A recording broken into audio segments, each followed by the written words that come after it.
I found out my 7-year-old son was selling his toys at school, and when I saw what he was buying with the money, I broke down in tears. The call you never want. It was 3:45 p.m. on a Tuesday. I was deep into hour 7 of my first job, already dreading the transition to my second job running food deliveries in the evening. My back was throbbing, a persistent, dull ache that had become the soundtrack to my life over the last 2 years of working double shifts just to keep the lights on. When my phone buzzed with the school's number, my stomach bottomed out. It's never good news when the principal calls before dinner. Mrs. Gable's voice was stiff. "Mr. Davies, we need you to come in. We've had to shut down Leo's unauthorized marketplace on the playground." The garage sale principal. I burned precious gas speeding to the school, my mind racing. Was he bullying kids for lunch money? Was he trading Pokemon cards for homework? Mrs. Gable sat me down in her office. "Leo has been bringing toys to school," she explained, sliding a small plastic bag of quarters across her desk. "Expensive ones, and selling them to first graders for 25 or 50 cents. She paused. "He was selling those collectible action figures you mentioned getting him for Christmas." My jaw actually dropped. The limited edition Avengers. I had saved for 6 months for those. They were $50 a pop, and he was letting them go for 2 quarters. The suffocating car ride. Leading Leo out of the school was an exercise in restraint. He walked beside me, clutching his oversized backpack, his head down so low his chin touched his chest. He knew he was in deep trouble. The car ride home was dead silent, save for the rattle of my old sedan's exhaust. Every time we hit a pothole, a jolt of pain shot up my spine, making me grip the steering wheel tighter. My physical pain was feeding my anger.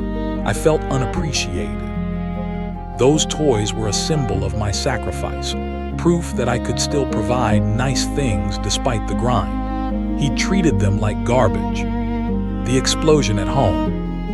We walked through the front door of our small apartment and I couldn't hold it in anymore. I dropped my keys on the counter loudly. "Leo, look at me." He turned slowly, his big eyes already glassy. "What were you thinking?" My voice was tighter than I intended, strained by exhaustion. "Do you have any idea how hard I worked to buy you those Iron Man and Captain America figures?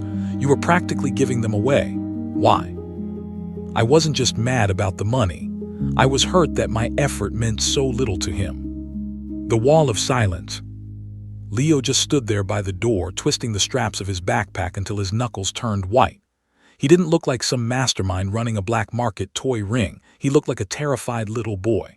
His lower lip was trembling. "I don't know," he mumbled, which is the universal kid answer that guarantees a parent's blood pressure will skyrocket. His silence felt like defiance. It felt ungrateful. I was so tired, my back hurt so bad, and I just wanted a straight answer. Jumping to conclusions.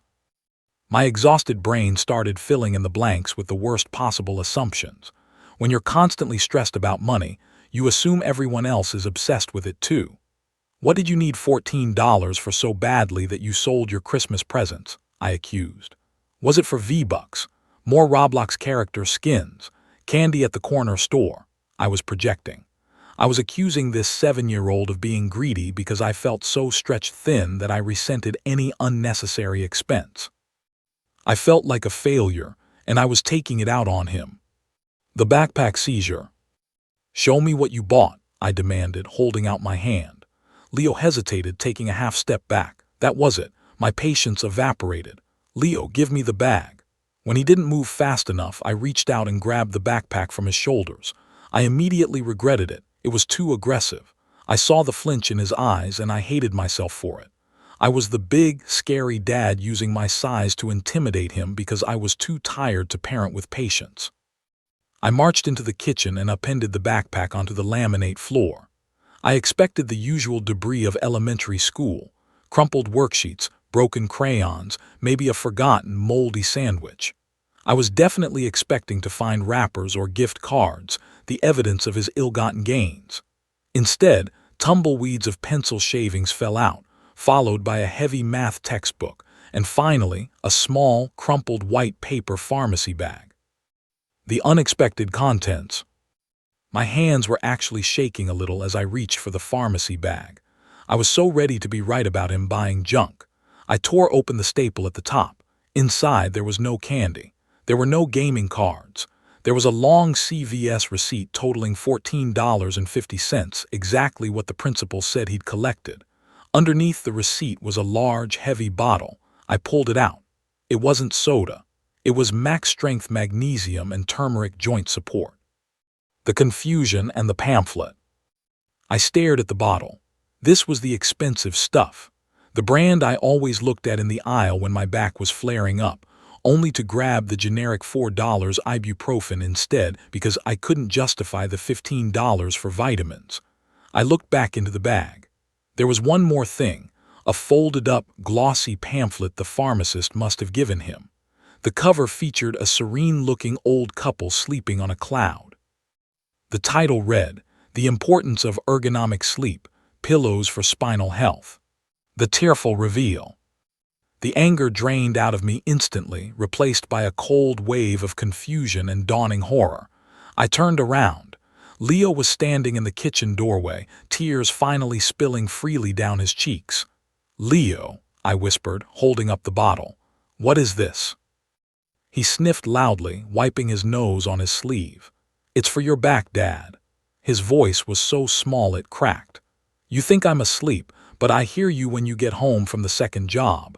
You groan when you sit down on the couch. You cried last week in the kitchen when you dropped the milk jug because you couldn't bend over fast enough to catch it." A child's logic. I felt like I couldn't breathe. He had seen it all. I thought I was hiding the pain, hiding the stress, but he was soaking it all in. "I asked the man at the pharmacy what makes Dad's back stop hurting," Leo sobbed. "He said these vitamins help and that you needed a special pillow that costs $50. I only had enough quarters for the vitamins." He looked up at me, his eyes pleading. "Dad, I don't need Iron Man. I don't want the toys. I just need you to stop hurting so you can play Lego on the floor with me again." The breakdown. It felt like someone had swung a sledgehammer into my chest. The realization of what I had done, scolding him, intimidating him, assuming the worst of him while he was committing an act of pure, selfless love, was too much. I dropped to my knees on the kitchen floor, ignoring the sharp stab in my lower spine. I pulled my son into the tightest hug I have ever given anyone. I buried my face in his small shoulder and just wept. I sobbed harder than he was. I was the adult. I was supposed to be the provider. Yet here was my 7-year-old son trying to fix me with quarters. Sharing the story. That night after I finally got Leo to sleep, after a long session of Lego on the coffee table because I still couldn't handle the floor, I couldn't settle down. I was overwhelmed with guilt and gratitude. I needed to get it out. I logged onto a local community subreddit. I wasn't looking for money or fame. I just typed out the story as a way to process it.